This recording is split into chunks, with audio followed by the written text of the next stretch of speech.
প্রিয় দর্শক শ্রোতা, এই মুহূর্তে আমি অবস্থান করতেছি চান্দাইকোনা।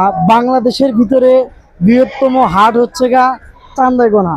তো এটা হচ্ছে গা ছাগল হাটা, দেখতে পাচ্ছেন ছাগল ব্যাপারী অনেকগুলো ছাগল কিনে কিনে এখানে বেঁধে রেখেছে।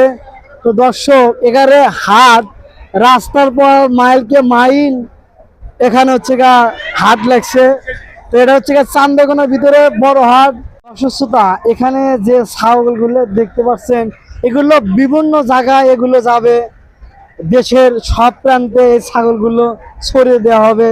তো দর্শক দেখতে পাচ্ছেন এখানে অনেক ছাগল। এগুলা ছাগল কি আপনি কিনছেন?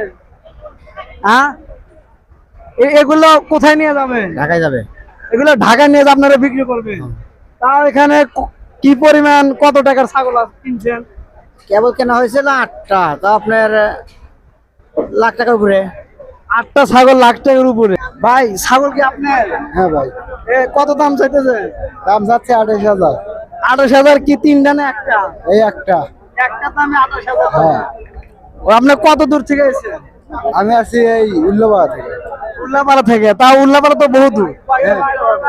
তা তো 20 কিলো। প্রিয় দর্শক শ্রোতা, এই যে এখান দিয়ে যে ভুটভুটি গাড়িগুলো দেখতেছে, এই গাড়িগুলো লোড করে নিয়ে এসে তারা হচ্ছে গরু নিয়ে এসে এখানে ব্যবসা করে।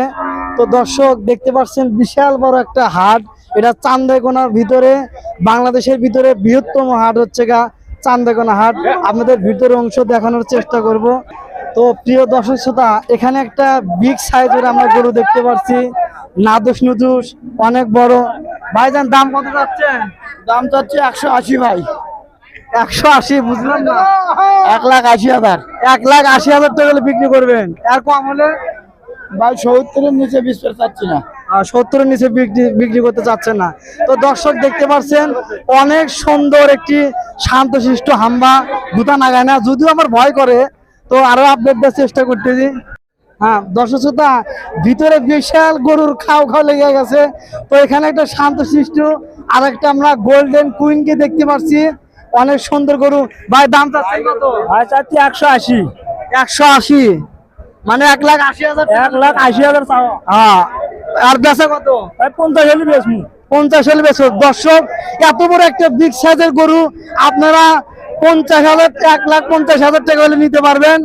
দর্শক এই দর্শক শ্রোতা, চাদর ভিতরে লুটাপুটি অবস্থা। তো দেখতে পাচ্ছেন আর ভিতর দিয়ে দই হয়ে গেছে, আটা খুব জুলুম হয়ে গেছে। তো বৃষ্টির কারণে সবকিছু লেটা বেটা, হ্যাঁ আটা যাচ্ছে না। প্রিয় দর্শক শ্রোতা,